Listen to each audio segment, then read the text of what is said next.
Pinupuri ka namin, O Diyos, Ama, Anak, at Espiritu Santo.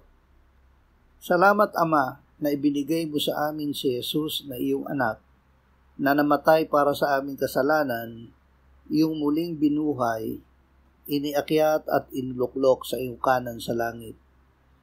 Salamat na ibinigay mo sa amin ang iyong banal na Espiritu at sa pamamagitan niya ay ibinuhos mo ang iyong pag-ibig sa aming puso. O Espiritu Santo, nakakatakot ang mga nagaganap ngayon sa mundo. Ipaalala mo sa amin ang sinabi ni Jesus na ang mga ito ay nangyayari dahil malapit na siyang bumalik. Makikita namin siya na dumarating na nasa ulap, may kapangyarihan at dakilang kaluwalhatian. Ituon mo ang aming isipan sa itaas sapagkat malapit na ang aming katubusan. Amen.